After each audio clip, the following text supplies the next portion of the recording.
questions, please raise your hand or using the Zoom reactions, or put your question on the chat. And yeah, okay, in case you want to unmute and ask, that's also fine. And suppose any of you are wanting to ask a question anonymously, you could send it directly to Dr. Avinash on the chat or to me, and it will be considered anonymous. Yeah. Can you please go ahead? Any questions? Hello. Yes, Meera, go ahead, please. Yeah, I have a question that even in the small kid, age of 4 or 5 years, and below 6 years kid also, sometimes the parents are unable to manage their about the kids. Sometimes they wanted to play in the ground in the midnight also. Nowadays, kids are playing, and they are screaming and shouting and crying if their parents are not allowed to play. So how they will manage? See, I think today staying out late is, a very normal phenomenon, and we have people all around. But I think it also depends on where they want to play and what they want to do. And so, yes, you can, of course, talk to your child and set a sort of valid time limit, which I think is very essential. If you set a valid time limit wherein, you put a curfew time at whatever time, I think it's fine. Once in a while, yes, you can allow them to be out late. But I always tell parents that if they are out late, you can always give them the option that you'll probably go and pick them up, from there. If you don't want them to travel back late, all those options are there. And so you work out something midway. Of course, you can't allow it every day, but you may allow it on weekends, on certain days. And I think as long as it's in a place which is known to you and it's in a place which is accessible and it's a public kind of a place, I think that's something that you could look at. This would be my viewpoint, but of course, with all the precautions, you have to know where he's going, with whom he's going, what he's doing, of course. And you may call him up from time to time and even inquire. No harm. Right. Okay. Yes, Mahesh, please go ahead. Hello, sir. Yes. Good evening, sir. Good evening. मैं doctor Mahesh sir जागृति रिएप से sir दो चीज है कि आजकल की जो जनरेशन है कि बहुत ही फॉरवर्ड है, मतलब लाइक दैट हम उन्हें फोन या क्या गैजेट्स उनसे दूर रखते हैं तो भी हमें लगता है कि हमारे बच्चे के पीछे रह जाएंगे, और उनको वो क्या ज्यादा यूज करने को भी देते हैं तो ऐसा लगता है कि वो उसका मिसयूज करके और किसी के ट्रैक पे। हाँ, तो आपका सवाल क्या है? मतलब what is sir fine line कि हम कैसे डिफाइन करें कि उनको कितना देना है, क्या? ठीक है, मैं आपको एक सवाल पूछता हूँ, ठीक है? अगर आपका बच्चा फिजिक्स पढ़ रहा है, ओके सर, और वो 8 घंटा गैजेट पे रहता है, तो वो क्या चलेगा आपको? नहीं, मैं क्यों पूछ रहा हूँ ये, क्योंकि कई बार क्या है कि बच्चों की पढ़ाई गैजेट पे है, उनके नोट्स गैजेट पे है। अभी बच्चा अगर 7-8 घंटा पढ़ाई के कारण गैजेट पे है तो कई बार हम सोचते चलो अच्छा काम कर रहा है, पढ़ रहा है, ठीक है। लेकिन अगर बच्चा यूट्यूब या कार्टून देख रहा है या मूवी देख रहा है या ये है, तो हम कहते हैं कि नहीं, गैजेट का दुरुपयोग हो रहा है। तो ये इम्पोर्टेंट है कि अगर बच्चा दिन में 6-7 घंटे भी गैजेट पे है तो हम देखें कि गैजेट का कौन सा ऐप कितना यूज हो रहा है, वो इम्पोर्टेंट है। और अगर हम चाहते कि बच्चा गैजेट पे कम रहे, तो ठीक है, तो बच्चे से कहिए कि देखिए आपके जो भी नोट्स हैं हम आपको प्रिंट आउट लेके देंगे, आप पढ़िए, आपको जरूरी नहीं है कि ऑनलाइन ही पढ़े। तो ये एक चीज है। अगर बच्चा कहता है कि नहीं मुझे मूवी देखना है या म्यूजिक अगर सुनना है तो अलग बात है, ठीक है, आप म्यूजिक ऑन रख के सुन सकते हैं, बट आपके बाकी सारे नोटिफिकेशंस ऑफ होने चाहिए ताकि आपको कोई भी डिस्ट्रैक्शन नहीं हो। तो इस तरह से हम एक फाइन लाइन ड्रॉ कर सकते हैं। हम 2-4 घंटे के लिए गैजेट दे सकते हैं, 2-4 गैजेट के लिए ले सकते हैं। तो ये इस हिसाब से आप एक बैलेंस मेंटेन करिए। वन मोर थिंग सर कि जो आजकल की जनरेशन है लाइक दैट कि 6 years 10 years के बच्चे के बहुत ही फॉरवर्डेड है। तो जो उनके ग्रैंड पेरेंट्स हैं मतलब उनको उनकी कुछ चीजें क्या अच्छी नहीं लगती। लाइक दैट हमारे यहाँ पे एक पेशेंट है, वो बोलता है कि मैं अपनी दादी को क्या योग करता हूँ तो वो मेरे पे बहुत ही इरिटेट होती है। मतलब इट्स ए नॉर्मल कि चलो आजकल के बच्चे हैं कि कुछ योग कर रहे हैं लाइक दैट कुछ भी कर रहे हैं, बट वो जो इतना बड़ा गैप है उसको कैसे मैनेज करना चाहिए मतलब। तो इसमें फिर हमें ग्रैंड पेरेंट्स से बात करनी पड़ेगी ना, उनको बुला के उनको समझाना पड़ेगा कि ये युग अलग है। हो सकता है वो समझे, हो सकता है वो नहीं समझे। और अगर नहीं समझे तो हम नवी पीढ़ी से भी बात करें कि भाई देखिए डिफरेंसेस तो होने वाले हैं। देखो यस, हमारे सोच में भी और उनके सोच में भी फर्क है। Generation gap, yes. हाँ तो ये है। तो या तो हम अपने आप को फॉरवर्ड कर ले, लेकिन हम अगर उनको बैकवर्ड लाने की कोशिश करेंगे तो वो नहीं होगा। तो या तो हम थोड़ी अपनी आंखें खोल ले और समझ ले कि भाई जनरेशन अलग है, सोच अलग है, मान ले इस बात को। Correct. Okay, thank you. Okay sir. Okay, now we'll go for two questions on the chat and then we'll come back to the Zoom screen here. If a teenager child is always back answering and does not listen at all, doing the things on his own, what are the ways to handle such kids? So I normally always ask parents, what is he back answering about? So if it is about academics or if it is about other things, well, I sometimes always tell parents, leave the child for 6 months. Let us see what will happen. Don't help the child in anything. Tell the child you manage everything on your own. We are giving you full freedom. You study when you want, sleep when you want, get up when you want, but manage everything. If the child fails, then his eyes will open. If the child does badly and is not able to manage, his eyes will open. Rather than we scream and shout, it's important that leave the child for 15 days. Say, you do everything. I'm giving you 15 days time. Show me if you can manage everything on your own. And if the child is able to manage, then we respect that and we let that continue. So Correct. it's something that, it's a very easy way out rather than get into an argument with the child. Right. Okay, there is a question how to deal with a child who has suffered sexual abuse. Also, the first experience of the menstrual cycle in a classroom might be stressful. Okay, so there are two things. One is that if a child has suffered sexual abuse, the child needs professional help. That's very important. So that we'll have to evaluate what, when, how, etc. The child may have to be spoken to, the family may have to be spoken to, counseling for everyone, multiple things will have to be looked into. The legal angle and the POXO reporting, etc., will all have to be done.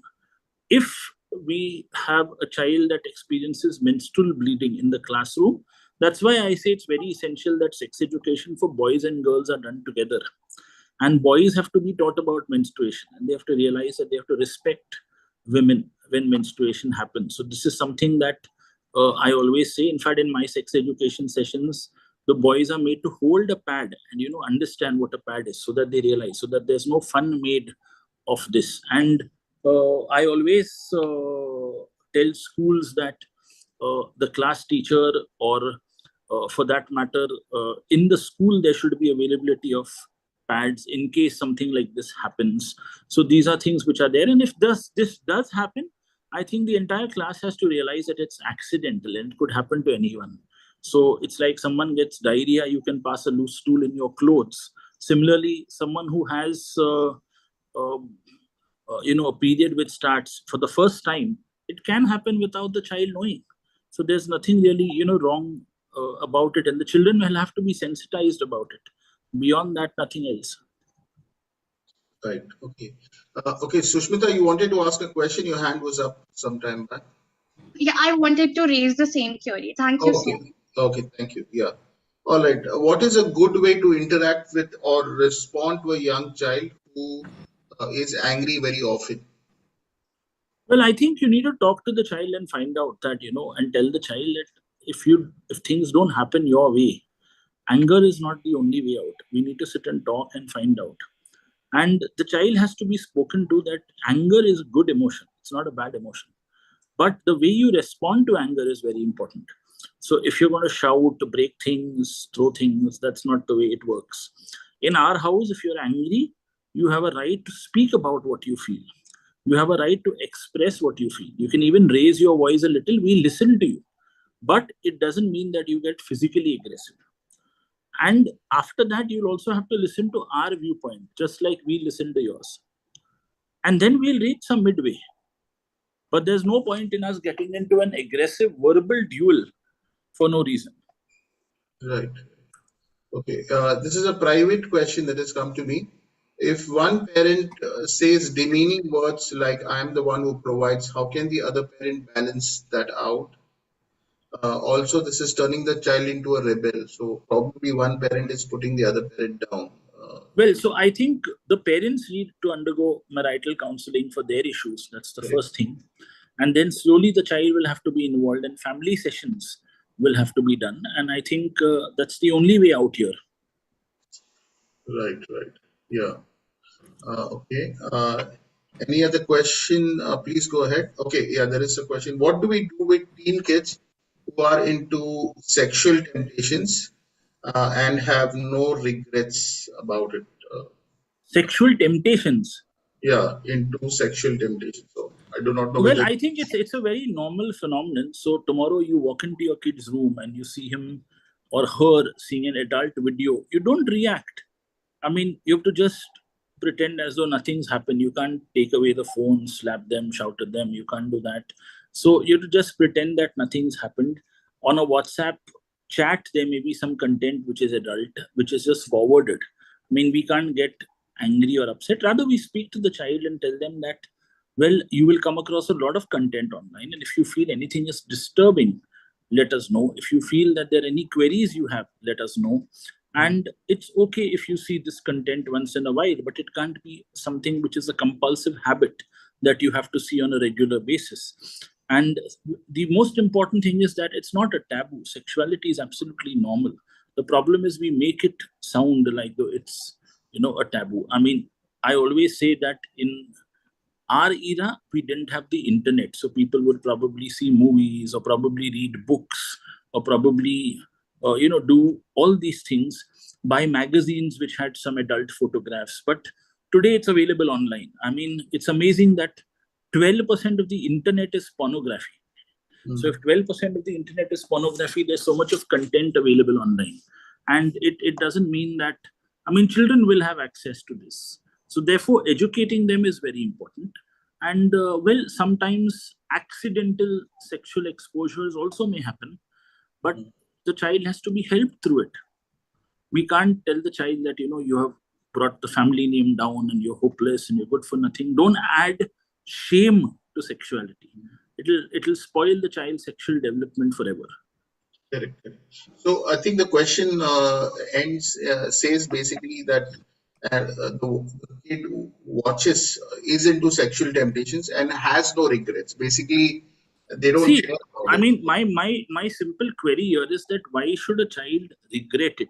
Mhm. Okay, Okay. the child has seen something, fine. He's made a mistake, he's learned. I don't see any reason to have guilt about it, or and I mean, and I am talking here from a purely scientific perspective. I mean, I'm not talking from a religious perspective per se. So I mean, what religion advocates, I respect. That's a separate realm, and that's a different concept altogether. But I feel that, I mean, there is no, I mean, and I'm saying this as a Christian, I say that that's a different aspect. But I look at things purely objectively and scientifically, and I say that yes, we have to look at it that way.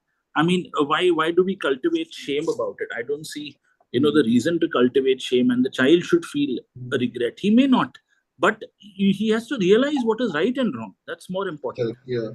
So an open conversation can always help to navigate Yes. things, make the kid understand that if you watch something too early, you might develop a wrong understanding of it on the net and affect Yeah, your. I mean, I remember when we do sex education sessions in school, we tell the children that pornography is filmed. We tell the child that the normal sexual act probably takes 3 to 5 minutes or 7 minutes. The pornographic video is refilmed and you feel it happens for half an hour, but it doesn't happen that way. We also tell children that the pornographic video has different cameras, so the angles make everything look different. And that's not the way sexuality will happen in real life. Correct. And those are trained professionals who are porn stars who, say those dialogues or make those sounds and do all those things. They belong to an industry that works in this Yeah. in this way. But so it's not that real life sexuality is going to be that way. What it will do is, if you see pornography, your concept of normal sexuality will equal to be that of pornography. And what will happen is, post marriage, you will have those expectations, or in sexual encounters, you will have those expectations, which are not right. Right. Yeah. Uh, so, yeah, I think there is a line, Doctor, which says, okay, friends, please keep posting your questions or we will wrap up the session soon. Or raise your hand or unmute and ask. Yeah. So, Dr. Avinash, there's a saying that says the father's dream is the child's nightmare. And many people want to project their aspirations or even their personality upon their children, which can become. To what extent can it become unhealthy? Any thoughts on that? Like we might say we are genuinely concerned. We want our child to do well, No, but so I think what's very important is for parents to realize that children may not go into the same career as you. It's absolutely normal. Don't get bothered about it. I mean, it doesn't mean that if you're a doctor, the child has to be a doctor. If you're an engineer, the child has to be an engineer. Child can take up whatever he or she wants. Today, there are far more lucrative careers, available. I remember a child in my class who uh, was always interested in music, nothing but music, and he didn't do well in academics. He got 42 or 43% in the 10th, and we all thought, what is he going to do in life? And he did his 12th, he got around 40%, and we always thought, again, what is he going to do in life? I mean, today he's a DJ in Dubai, and he earns 8 lakhs a night for a show. He does one show on Friday, one show on Saturday, and Monday to Thursday he's resting. So, I mean, I think, I wonder sometimes, whether becoming a doctor was right, or I should have become a DJ when I see him. These are things, and that's also for a 3-hour show. Okay, it's not that it's a whole day show. I mean, so this only makes you realize 16 lakhs a week, 5 days of rest, and only music. That's what he likes to do. So he's doing something he likes to do. So, I mean, what else? I mean, what kind of a life, I mean, so that's the thing. So it just depends. I mean, there are some children. I mean, there's some children who take up unconventional fields. I remember a child I met who was into gaming, and the parents were very upset about it. And the child wrote to a particular company and told them that there are some flaws in his game. And I remember they sent him a check of $1,000 because they said he was the first person to find these flaws, and they've appointed him as a consultant to the company, because they said that whenever we come out with a new version of the game, we're going to pay you to play the game for 20 hours and tell us what the flaws are. So now, I mean, his parents are pretty okay with that because he's earning well, so it depends. I know not everyone is going to get it, but the thing is, sometimes children get into these lines. It's absolutely fine. I mean, for parents' knowledge, there's a university that offers an MA in gaming, by the way. These are courses which weren't there earlier. Right. MA in gaming and game development. Amazing. Yeah. There's a question that has come on the private chat. If the child is very aggressive and stubborn, how to handle? I think it was something. See, generally, if a child is aggressive and stubborn, there's one parent, or no, if not one, then two parents who are aggressive and stubborn. So you need to find out what's the cause. You need to find out what's wrong. You need to talk to the child, find out where that aggression is coming from, and handle it. You need to see a counselor. Always remember, there's no shame in seeing a counselor. When you see a counselor, it doesn't mean you're weak. I mean, I always tell people, if you had a legal problem, you'll go to a lawyer. If you had a tax problem, you'll go to a CA. If there's a robbery, you'll go to the police. Here, you have a mental health problem, you're going to a counselor. You had a heart problem, you'll go to a cardiologist. So, I mean, it's just like, you're seeking professional help for your problem. So there's no harm and shame. So please seek help. I'm not saying come to a psychiatrist. You can go to a counselor. Counselor will only talk. I mean, generally the worry is psychiatrist will diagnose, he'll give medication. So people have those apprehensions when they come to a psychiatrist. But a counselor will probably only diagnose. So there's nothing to worry. The counselor will talk. Yeah. Okay. Any other questions? Please go ahead. Yeah. Before we close. Okay. Yeah, doctor, there was okay. I think there's something there. You mentioned that a family. Okay. Again, on a private chat, as you mentioned that a family counseling is needed, but what if the father doesn't seem to care? How can the mother help out the child build self-esteem? Because sometimes the child is slapped as well, along with the demeaning words. Well, I think the mother, of course, needs to help the child personally and via counseling. If the father is aggressive, the father needs to be spoken to.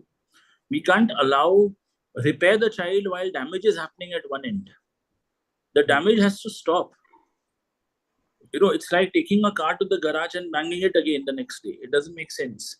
So we need to have the father also to be spoken to and told, "Ki boss, this is wrong." Yeah. And the father needs more help, I think, than the child or the mother. Correct. Correct. I mean, this is a bit unrelated, but is there a law where you can actually complain, the mother can complain against the father? She can complain. It'll under domestic violence. She can Oh, complain under physical abuse, okay. Maybe, intimidation. There are multiple things. And today, ladies, I think, you have a Nirbhaya squad, which is a special police force for women. So all you need to do is just contact them and they'll do the needful. correct, correct. Yeah, so after communicating also, if this person is not listening, then you could Yes. might as well take that step. Yeah. Right. Okay. Yes. Any other question? Quickly, please, before time is running out. We will close at 10 then. Yeah. Yes, Shushmita, go ahead. So, how should we all together inculcate such values in the children so that we can make this world a better place to be?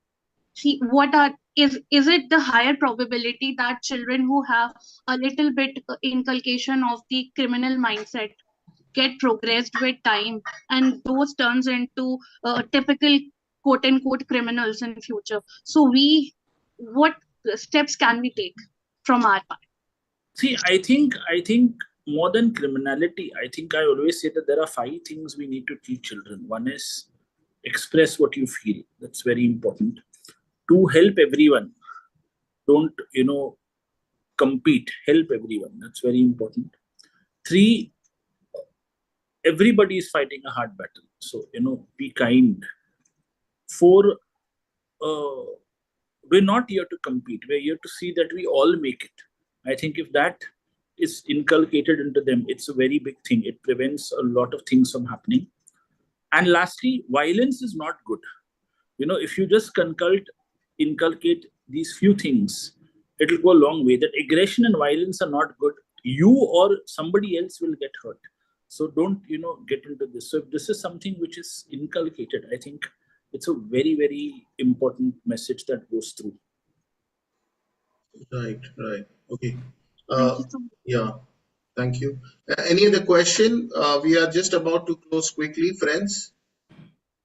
Yeah.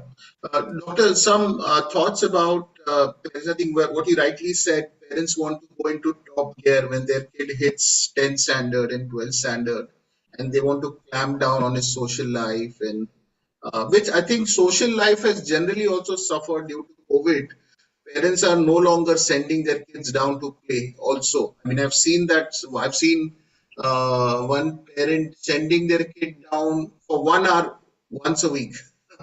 So, any thoughts on that? This parents' tendency to overprotect their kids and how it is damaging. They want to make their kid focus only on the important things here.